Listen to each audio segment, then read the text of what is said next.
Hey, welcome. Today we're going to dive into something that's, well, it's surprisingly complicated. Our relationship with success. And more specifically, what happens when you finally start succeeding after a life that, for a long, long time, was pretty much defined by failure? Okay, let's just start with this quote right here, because it's powerful. Any form of success was strange and frightening. Just let that sink in for a second. We're all taught to go after success, right? To want it, to celebrate it. So why on earth would getting it feel scary? That's really the big question we're going to unpack. To really get why success can be scary, you first have to understand the backstory. For a lot of people, the past wasn't just, a couple of bumps in the road. It was this constant state of failure. It was a place where you just lost hope, and defeat kind of became normal, a part of who you thought you were. And you can see the difference right here. It's like night and day. On one hand, you've got that old mindset just stuck in failure and hopelessness.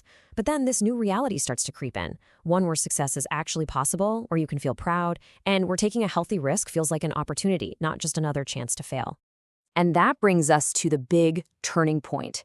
This new experience. After some kind of major life change, success stops being this abstract idea. It becomes real, something you can actually feel. And that's where the path to real, genuine pride actually begins. Look, this doesn't just happen by magic. It's a process, a series of steps. It all might start with something fundamental, like just staying clean. That single act opens the door to experiencing some success. And then something amazing happens. Even when you have setbacks, they don't crush you. You learn from them. And all of that builds towards feeling real pride. And this, right here, this is the key. This is the whole mindset shift. Setbacks stop being proof that you're a failure. Instead, they just become data. They're just opportunities to learn something, adjust your course, and honestly, to come back even stronger. So, okay, things are going well, you're hitting your goals, you're actually doing it. But then, bam, this totally new internal roadblock pops up. It's this deep hesitation to actually celebrate your wins. We often call it humility, but really, it's a hurdle. And it's a question we should all probably ask ourselves, right? Why is it so hard sometimes to just say, hey, good job, to give ourselves that simple pat on the back? What is it that we're so afraid of? Well, a lot of the time, it boils down to this, a fear of being seen as arrogant. I mean, when you're not used to winning, you start to worry that if you celebrate, other people are going to think you're boastful or full of yourself. That line between healthy pride and arrogance can feel really, really thin. But here's the solution. And it's such a beautiful way to reframe the whole thing. What if your success isn't just about you?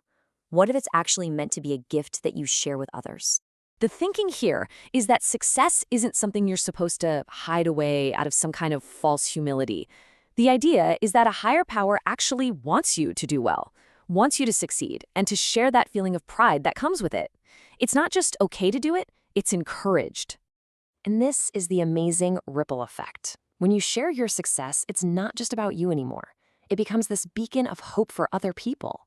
It shows them what's possible, and it literally transforms your personal win into a source of strength for the whole community. So all of this boils down to something really simple, really practical that you can do every single day. A way to take this new idea about success and actually make it part of your life. And here it is. This is the daily commitment. It's a promise to yourself to just pause, to actually savor your wins, no matter how big or small. And when you do share them, you do it with an attitude of gratitude. You're thankful for the progress, and you're hopeful that maybe, just maybe, it can help someone else. So I'll leave you with this question to think about. What success of yours, and it could be something tiny you've barely even thought about, what little victory could you share today that might just light up the path for someone else who's following behind you?